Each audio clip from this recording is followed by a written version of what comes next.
شبيلي ديرة شبيلي شبيلي عضلة قدوبيو ضدارك تديريو علمك تصونيو بسم الله الرحمن الرحيم السلام عليكم ورحمة الله وبركاته ولقيستيال كسو دوادا مركلة iyo barnaamijka diradda Shabeelle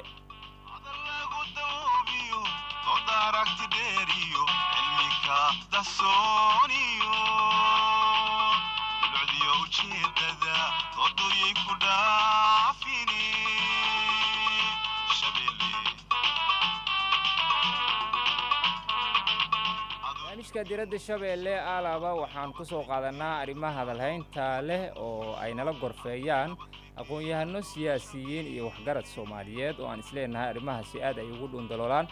caawa barnaamijka waxaan ku falanqeyn doonaa waxa in dhawaanahan aad loo hadalhayay go'aan xukuumadda federaalka Soomaaliya ay ka qaadatay arrinta ku aadan sarkaal ka tirsanaa jabhadda ONLF oo la hadalhayay in dawladda Ethiopia lagu wareejiyay haddaba baarlamaanka Soomaaliya oo dhawaan arrintaas inay ka doodaan loo madlanaa waxa kulankaasi uu baaqday kooram la'aan sidoo kale golaha aqalka sare oo maanta la filayay in iyaguna ay arrintaasi gorfeeyaan waxa ay cod u qaadeen in dib loo dhigo arrintaasi ka hadalkeeda haddaba aragtida bulshada iyo dadka arrimahan aad isha ugu haya ay ka qabaan go'aanka xukuumadda iyo baarlamaanka iyo aqalka sare oo weli go'aankooda natiijadii ka soo baxda laga dhursugayo ayaan caawa ku falanqeyn doonaa waxaa nagala qaybgalaya aqoon-yahano iyo siyaasiyiin kala duwan oo meelo kala duwan ku sugan waxaa ka mid ah Cabdullaahi Nuur Xaashi oo ah aqoon-yahan Soomaaliyeed kana soo shaqeeyay dawladdii dhexe ee Soomaaliya oo uu majaraha u hayay Allah u naxariistay madaxweyne Maxamed Siyaad Barre sidoo kale waxaa nagala qaybgalaya Ugaas Maxamed Weli oo ka mid ah salaadiinta ugu caansan dhaqanka Soomaaliyeed iyo waliba Madoobe oo Jaamac Cali oo isna aqoon-yahan Soomaaliyeed oo wax badanna isha ku hayay xaaladaha kala duwan iyo marxaladaha dalka uu soo maray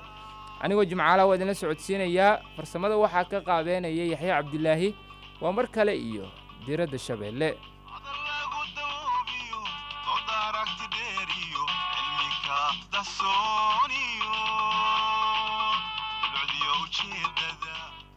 واتهاي صاحبيال برنامجka ayaan guda galeynaa ugu horeen aan ku soo dhaweeyo hadii uu na maqlo Cabdullaahi Nuur Xaashi waadna maqashaa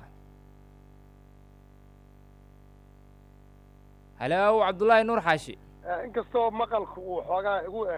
yar mataqaana hadda waa maqlaya waatahay waa isku dayeynaa inaan maqalka sare u yara qaadno Cabdullaahi Nuur Xaashi dabcan inkastoo waqtiga barnaamijkana uu aad u yar yahay haddana aan rabno in aragtiyo wanaagsan iyo fikirro fiican aan ururino adigoo soo koobaya go'aanka xukuumadda ay ka qaadatay Cabdikariin Qalbi Dhagax maxay kula muuqataa oo baarlamaanka iyo golaha aqalka sare intaba wixii iyaguna aragti iyo go'aan ay gaaraan laga dhursugayo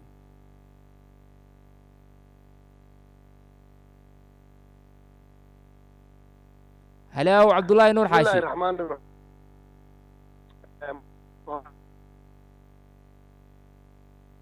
واكو مقلنا هروسع عدك حقينا ما صح مياه هي ما مقشي سؤال كويدي هي هرو قال هروسع يا مرت شرف دمان مقص Soomaaliyeed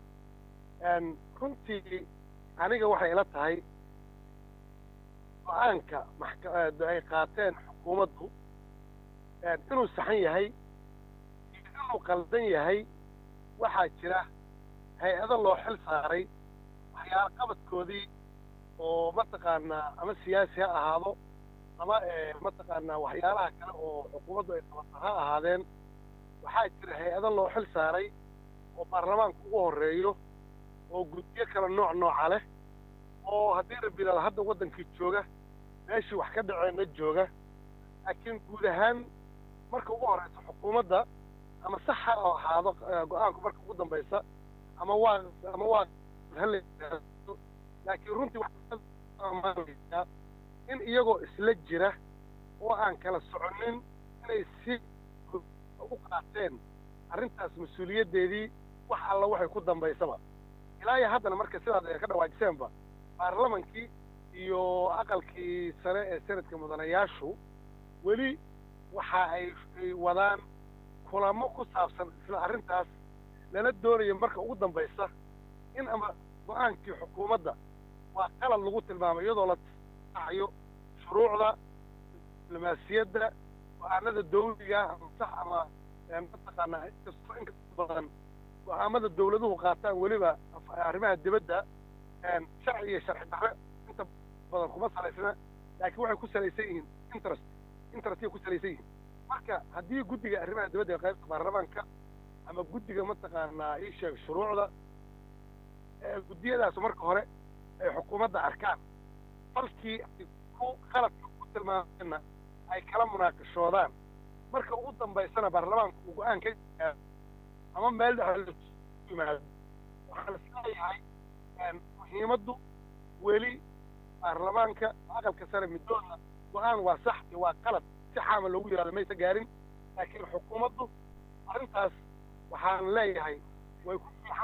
saxan tahay ilaa iyo hadda inay tiraado waat shayga markaad taqaano meesha loo raaco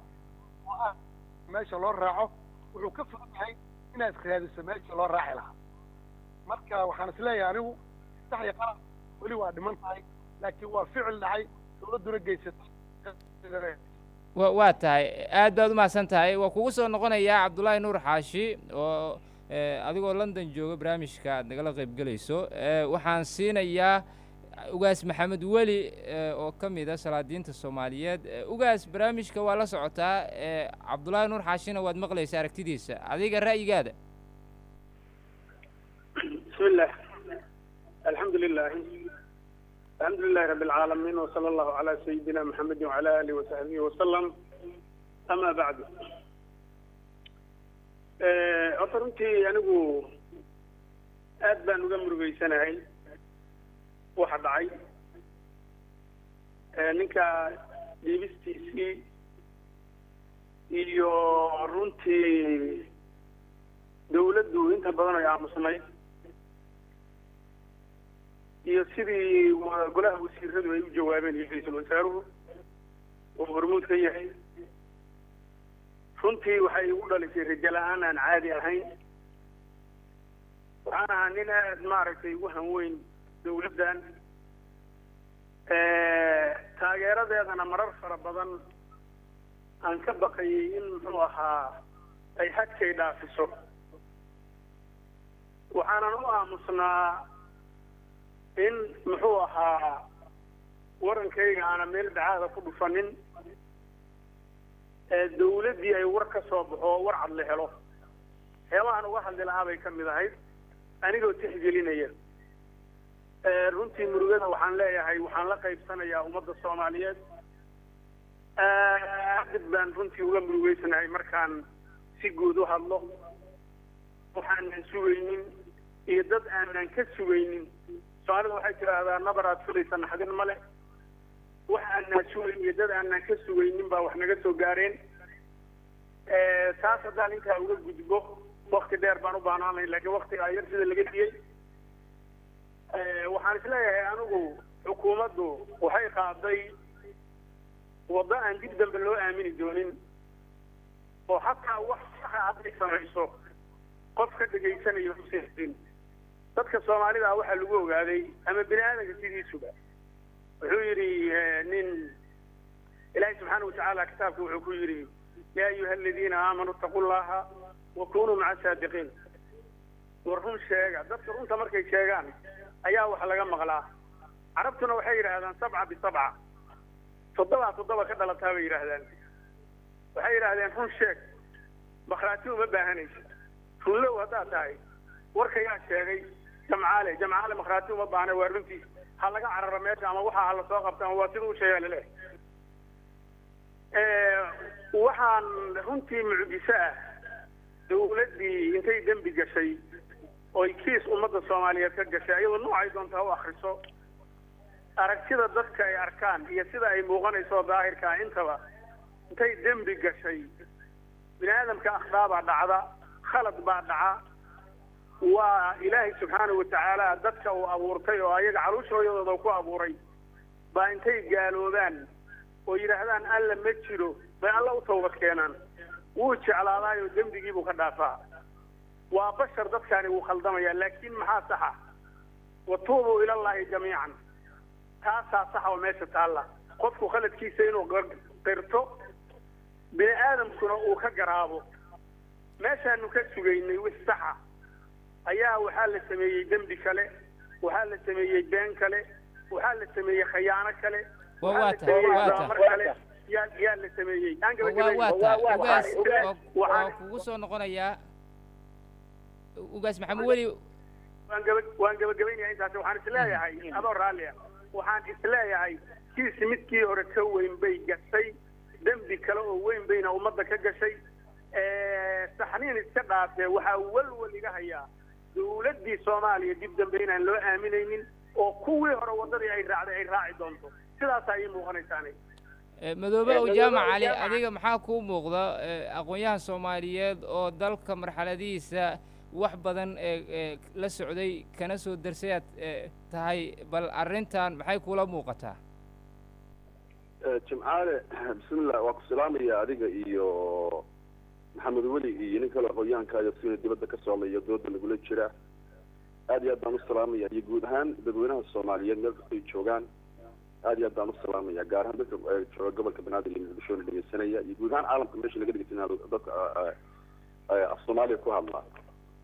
waxa weeyaan maxamed welina si fiican baan isku naqaanaa oo rag aad iyo aad isku naqaan baan nahay aniga aragti ahaan anigu aragti waxaan qabaa ummadda soomaaliyeed ay qabtaan qabaa arrinta ka duwan ma qabo shaksi ahaan anigu wadaad qalbi dhagax ama wiilkan leeyahay waa lasii dhiibay horta anigu aqoon fiican iyo macrifo fiican uma lihi guud ahaanna waxa weeyaan dawladda soomaaliyeed baan anigu aragti ahaan waxaan qabaa ayaa hadda xilliga kan xaadirka ah talada dalka iyo talada ummadda iyo rabitaanka ummadda iyo ummadda wixii u roon iyo wixii u daranba xukuumadda ayaa magaranaysaa loo idmaday wixii hadda iyagu magaranaysa ay maslaxad bidaana in lagu taageero oo aan ku taageero aad iyo aad baan usoo dhaweynayaa bini aadamkuna waxa weeyaan khadaa'i waa galaa oo intuu khadaa'i galo marna waa adsiibaa marna waa gafaa aniga marka aragtaan marka waxaan qabaa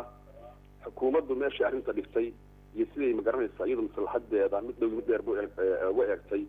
baan anigu aad iyo aad usoo dhaweynayaa weliba waxaan aad iyo aad uga soo horjeedaa annagu soomaali baynu nahay waxa weeye soomaalidu dawlado badan iyo dholal badan bay degan tahay soomaalida waxa weeyaan kenya bay degan tahay ethiopia koonfur bari bay degan tahay jabuuti bay degan tahay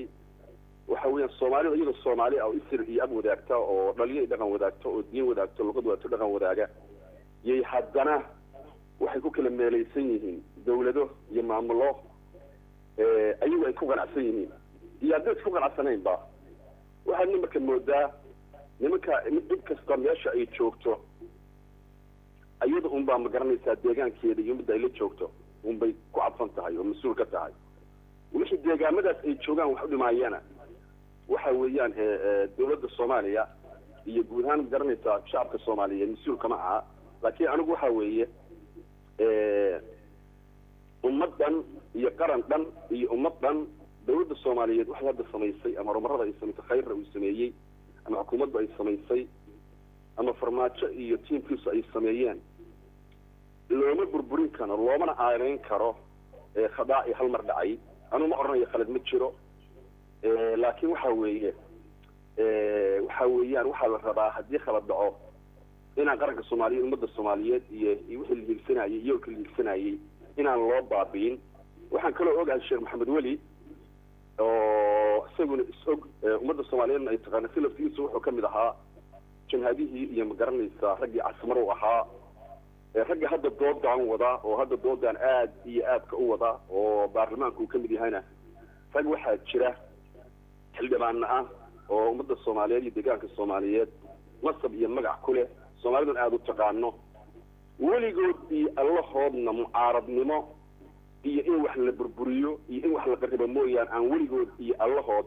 mucaarad la-aan noolaan karin baa jira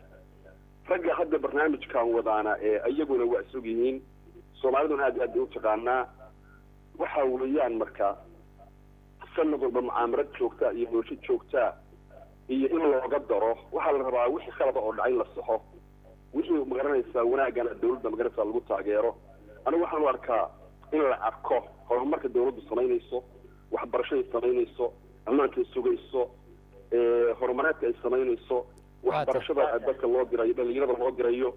jimcaale waxaa rabaa aad iyo aad inaa ii dhegaysatid waa ku siinayaa waa kugu soo noqonayaa madoobe waa ku siinayaa waqti kale waana kugu soo noqonayaa igu jir cabdullaahi nuur xaashi haddii aan ku noqdo cabdullaahi midda ugaas maxamed weli tilmaamayo ee ku aadan dowladdan midda ugu rajada weyn ee dadku ay ka qabeen in ay ahayd maxaa adigu is leedahay weli ma jirtaa rajadaasi sida ugaas maxamed weli muujinayo rajo xumo ma jirtaa aragtidaada waa mahadsantahay mar kale jimcaale waxa weeye horta sideedaba xaqiiq marka laga hadlayo oo run laga hadlayo dawladdan waxaa madaxweyne waxaa la doortay febraayo haddana waxaan ku jirnaa mataqaana sebtembar markii laysku soo ururiyo waa 6 bilood hadda xukuumaddu waxay dhisan tahay 6 bilood ka yar dhisan tahay waayo madaxweynuhu muddo u qaatay waxaa weeye marka ama 6 biloodba ka soo qaad waxa ay qabteen oo habdanka gudihiisa ay ka qabteen iyo designka ay hadda doonayaan waqtiga dhiban inay sii sameeyaan waxa weeye rajo fiican ayaan ka qabnaa rajo fiican ayaan mataqaanaa ka qabnaa waan ugu hambalyaynaynaa stiil waxa weeye waxaan ogolnahay dawladdu inay qalad gasho waxa weeye waxaa la yidhahdaa qof aan qalqaminin waa qof aan waxba samaynin laakiin waxaan rabnaa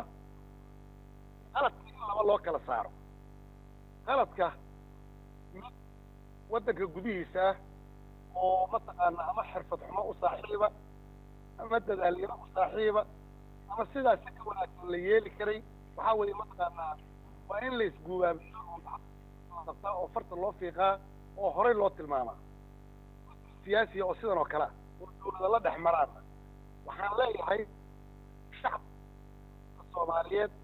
tallaabo gadaal ha u qaadeen mataqaana yaanay iyagu noqonin maxkamaddii iyo markhaatigii iyo oogihii yaanay iyagu isku noqonin gacantooda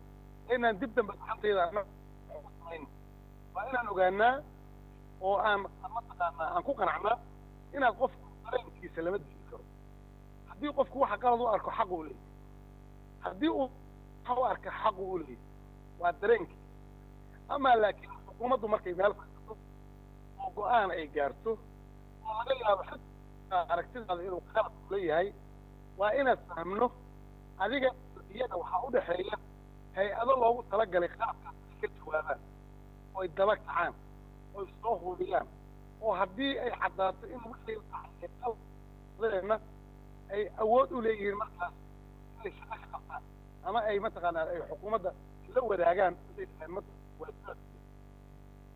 haddii ay soo waayeen oo iyagoo mataqaanaa baarlamanka oo labadii gole ah iyo cidii kale u baahdaan ay soo waayaanna waxa weeye shacabka iyagaa ka kaafiya sidaas daraaddeed waxaan leeyahay rajadaas wadanin shacabku way qabaan rajada dawladdana way qabaan kollay anugu hadda yani mataqaanaa waa laga yaabaa in wax si ila yihiin laakiin ma astaahilaan waxaa sida ilow uma dhamma inaan ilaa dawladda dhamadinaah laga laabo waxaan leeyahay dadaala waxa saxa waxaan leeyahay yaan halkiis oo sida kan oo kale ah yuusan idiin shiidin oo dhammaan wixii laydinka sugayey oo amniga lahaa oo caafimaadka lahaa oo horumarka lahaa oo wadooyinka lahaa oo mashaariicda rasiinta lahaa oo mataqaana adinka lahaa oo dayaxtirka iskuulaadka lahaa waxaa weeye marka xaqiiq wado 200 oo waxyaabo oo gacanta dawladda jira oo hadda mataqaanaa waxqabadkooda uu lowday oo shacabka danu ah oo aanay hore u haysanin waa tahay cabdullaahi nuur xaashi waa mahadsan tahay ugaas maxamed weli haddii aan ku noqdo arrintan ku aadan ra'yiga aad ka qabto go'aanka xukuumadda ee aad dhaliishay waxaa la leeyahay waxaa karkarinaya dad xilal sare ka hayay dowladda haatan ka horreysay waxaa sidoo kale jira dana siyaasadeed oo arrintan laga leeyahay muhiimaddu ma ahan in loo doodayo dan muwaadin soomaaliyeed iyo maslaxad taas maxaad ka qabtaa adigu horta barnaamijka in la kala saaray aniga ila tahay waxaan dhihi lahaa horta madoobe marka hore barnaamijka haddaan dad ataagno ama anagu aan isku soo noqono wixii sheekadu way naga halaabaysaa soomaaliya hadda haddii la isxisaabiyo qof xajka fadhiyo dadka kasoo xajinayay ma jirin qof kastana xaalkiisa ilaahay ba og dadkuna waa isyaqaanaa waxaan dhihi lahaa marka dood baan ku jirnaaye horta doodda aan cabirno waxaan ka hadlaynana dadka aan laga faa'iidayna intaan garanayno ninkii wuxuu ka faa'iideeyay aan garanaynina dadkana ha nabadgeliyo naftiisana ha badbaadiyo intaas madoob aan leeyahay waxaan horey u geli lahaa war waxa aan ka hadlayna aan isla fahano annagu waxaanu ka hadlaynaa waxaa weeye go-aankii xukuumadda qalbi dhagax ay ku dhiibtay oo ay haddana ku difaacaysay go-aankay ka soo saartay ku difaacaysay masax buu aamse waa qalad kaasaan ka hadalno dawladdu inay wax qabatay wax la isweydiinaya maaha inay wax ka hadlaabeenna wax la isweydiinaya maaha waxaanu ka hadlaynaa waxaa weeye war waxay qabatay way ku mahadsan tahay waxay ka halaabay dadka hadday wax ka halaabeen yaan lala hadin lama dhihin soomaalida waxaan ku nahay aniga anu waxaan garan kari la'ahay naftayda soomaali baan ka mid ahay oo naftaydaa ka mid ah waxaan garan la'ahay cunsurka soomaalidu ay tahay bini aadan miyaysan ahayn war hadda dawlad baa naga soo horjeeda kenya la yidhaahdaa waxay gashay doorasho 20 milyan baa codaysay 50 milyan u codeeyey doorashadii waxba kala jiraan baa markii la ogaaday in kala tahay oo been tahay oo markaa lagu sameeyay oo la dhacay waa dalkii baa isleeyahay xalin lama dhihin ruuxaanu ka hadlayna waxaa weeye war arrintan ninka laga hadlahayo waa la yaqaanaa waa qalbi dhagax barnaamijkana waxaan codsanayaa war qofku niman yahow dadkii waxaan ku nacay waa damiinnimo war qofku asagoo boqonaha isgoynaya yuusan dhihin ummad baan difaacaya nin kale soomaali kala qoqobaya markii la yidhaahdo jifada madooba ka soo jeedo ha la kala sheego wuxuu dhihi yaan la kala qoqobin ka daa edebliya medeebay degtaa hadhihin isku mid baan nahay soomaalina waa isku mid wuu kala qoqobayaayo wuxuu leeyahay soomaalida etoobiya iyo soomaalida kenya iyo soomaalida xagga war barnaamijku noocaas maa nimanyo inaan dad aqoon la-aani ku dhacdo noqon lama rabo dadka kenya degan waa dad la haysto oo annaga ah oo xoog nooga maqan dadka degan iyo muxuu ahaa jigjigo xoog bay nooga maqan yihiin dadka nagayna xoog bay nooga maqan yihiin war horta naftaada u sheeg oo aamin qof kasta oo soomaali ah caasimadiisu waa muqdisho dastuurka iyo nidaamkii aan dhisanayna way leedahay dhalinyaradu waxaan walaaha ku nahay diinta islaamka dhalasho degaan qaraabo luuqad shantaa qolo walaala ku aama jiraan war horta niman yaw yaan la luminin maqsadkii loo dagaalamay oo kubanaan kun ay ku dhimatay oo soomaali ah oo militariga aan ugu jeclayna yaan la luminin haddana diyaar baa loo yahay soomaali waa soomaali meelay joogto haddaan barnaamijka wax yar ku sii daro warniyow barnaamijkan annagu wax ma qabtay iyo ninkii ma qabanin ka hadli mayno war meeshaan middaas markaan ka tagno arrinta in ay karkarinayaan oo ay cirka ku shareerinayaan dad dana siyaasadeed kale maxaad ka leedahay anigu taas ma aan ogin waxaan ogsoonahay soomaalidu awal horeba lama karinaynin oo way taagnayd way dhici kartaa in la siyaaseeyo laakiin in la siyaaseeyana ma ogolin aniga aragtidayda barnaamijkaana in wax laga qabto oo xildhibaanada iyo golaha sanadku ay wax ka qabtaan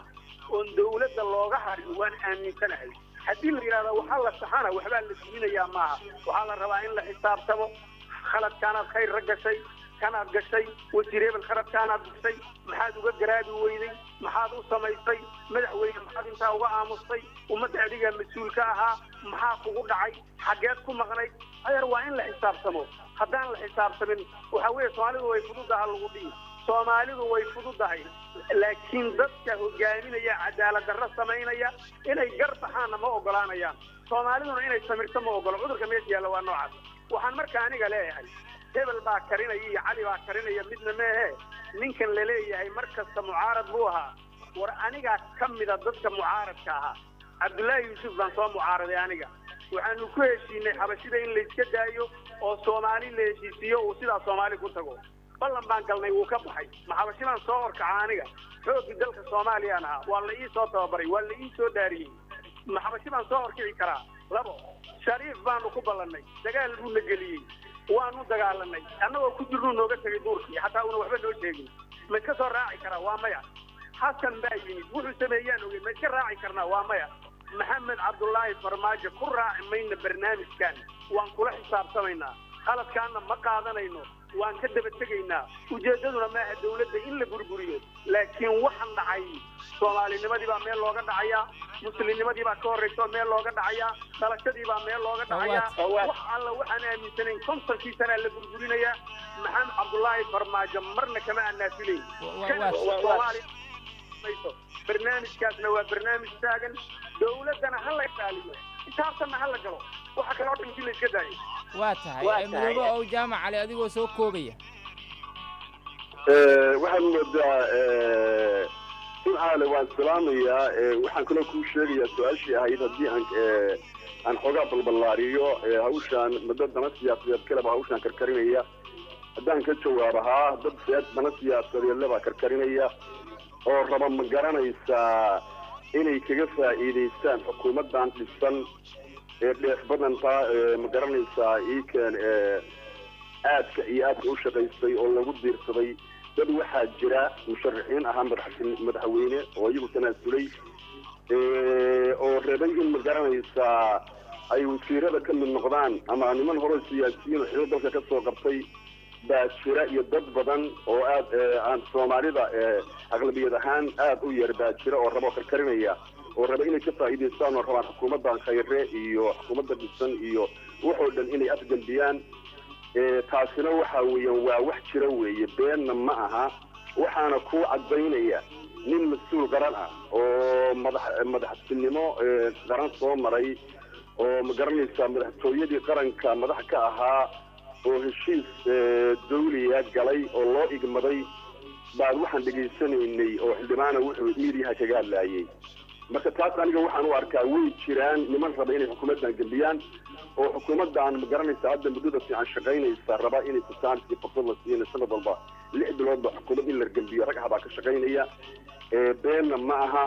hadda ninka la yidhaahdo garaad maxamed weli wuxuu ka mid ahaa raggii farmaajo soo dhaweeyey xukuumadda taageeray in la ansixiyo ka shaqaynayey waxyaabaha faraha badan ay qabatayna og marka waxaa la rabaa inaysan dhicin haddii furqu yimaado waraabo waa farkaleef inaysan dhicin oo waxaa la rabaa wixii wanaag ah anigu ma dhahayo khalad ma jiro laakiin khaladka dhacaya ama waxa xukuumadda laga sheegayo waxaa ka badan oo ka khayraad badan oo ka wanaagsan waxa wanaagga iyo horumarada ay samaynayso muddada yareeda ay jidhay marka taasaa waxaa la rabaa in la badbaadiyo waayo rag baa waxay rabaan hadda tansiira in laga soo bilaabo oo la kala tago oo ma garanaysaa qaabad ma garanaysaa kala gedisan ay haddeertaan rabaan inay u dhigaan marka anigu waxaan ku talin lahaa in ma garanaysaa ummadda soomaaliyeed maslaxadeeda baarlamaanku ka taliyo waxa xasaanadda xubannimo iyo xasaanadda baarlamaannimona ay ilaashadaan ayagu ma keensan dibaddana kalama imaan dad baa saaray xasaanadda laftiyadaa u baahan in la ilaashado la difaacdo la ilaaliyo laakiin waxaan loo dirsan haddii xildhibaanadu maalin walba ka shaqeeyaan oo maalinba ma garanaysaa xukuumaddii soomaaliya markay wasiirra ka waayaan ay rabaan dhinac kale inay u dhigaan adeer ma aha xilligii shacabka soomaaliyeed masalanaysaa la kicin jiray oo birqalaxda loo garaaci jirana ma aha xukuumaddan waa xukuumad shacabkaa dhisay shacabkaa taageeray xilligii la dooranaya farmaajo waa lagu qasbay baarlamaanka qaarkiis inay farmaajo keenaan marka anagu waxaan rabnaa xukuumaddan in la badbaadiyo oo time la siiyo oo fursad la siiyo oo lala shaqeeyo oo dadyoogan ku mashquulaya iyo xildhibaanadan ku mashquulaya khalad yar oo dhacay inay kaga faa'iidaystaan waa inay eegaan kan dhimanaya kan dhaawacmay kuwa iyaga soo doortay ee codadka siiyey baa la dilayaa oo la laynayaa kuwaa ma garanaysaa iikan dhaawaca kuwaa dhintay kuwa waxaasooda fiirinayaan kuwa xabsiyada ku jira fiirinayaan waxay fiirinayaan kursi uu ku fadhiyo oo nin walaalkiisa ku fadhiyo inuu asagu intuu ka rito ku fadhiisto taasuna ma shaqaynayso run ahaantii ma shaqaynayso dadkuna waa baraarugay waa rabtootay xilligii ma garanaysaa dadka loo jaahin jiray qabiilka iyo caatifaada lasoo horkeeni jiray ma aha wixii nimankaas loo igmaday oo loo doortay ha ka shaqeeyeen haddii kale xasaanada ay sheegayaan oo aysan ilaashanayn laftigeeda way beeldaraynayaan marka waxa weeye dalkana lama rabo in burbur dib loogu cesho marka anigu waxaan ku talin lahaa nimanka arrinkan ka tirinaya oo raba inay xukuumaddan dhibaateeyaan adeerayaal oo ku guulaysan maysaane ka daaya wixii khalada nimanka maamul xukuumadda waa ayagaan hadda xafiid cabasho furay hala weydiiyo ummadda ay matashaan iyo dadka xasaanada iyo saabtana eed iyo dembi ay ka gelina ummadda dhagartii dhibaatadii mashaakiraadkii waxay maleegisaan anigu ka daan leeyahay cid kastaba siyaasi raba kursi doonaya iyo xildhibaan hadda kursi raadinayaba oo raba in garanaysaa hadda tasiida laga soo bilaabo anigu waxaan leeyahay laga xishoodo oo shacabka la badbaadiyo oo dowladnimada iyo qarannimada hal la badbaadiyo wixii khaldanna waa la sixi karaa anigu nacmlaynayne wixii khaldan waa la sixi karaa salaadiinta uu ka mid yahay ninka la yidhaahdo maxamed welina waxaa la rabaa inay ummaddan soomaaliyeed badbaadiyaan oo shacabkaan jiheeyaan oo horumarkooda khayrkooda wanaagooda ka shaqeeyaan waa tahay madoobe soo koob waqtiga ayaa naga dhammaaday aad baan idinkaga mahad celinayaa dhammaantiin oo ugu horeeyo ugaas maxamed weli soo koob soo koob ugaas maxamed weli anigu waxaan kusoo ururin lahaa wuu fiican yahay ninka la yidhaah nuno waxaan dhihi lahaa horta soomaalida weligeed waysa soo qaqabsan jirtay mid baan horta u sheegayaa ummaddana ay ogsoon tahay asagana uu ogyahay laakiin ka leexanayo dawladda waxay ahayd shacab baa soo doortay oo dawlad shacab bay ahayd laakiin maanta dawlad shacab ma aha adiguna waad ogsoon tahay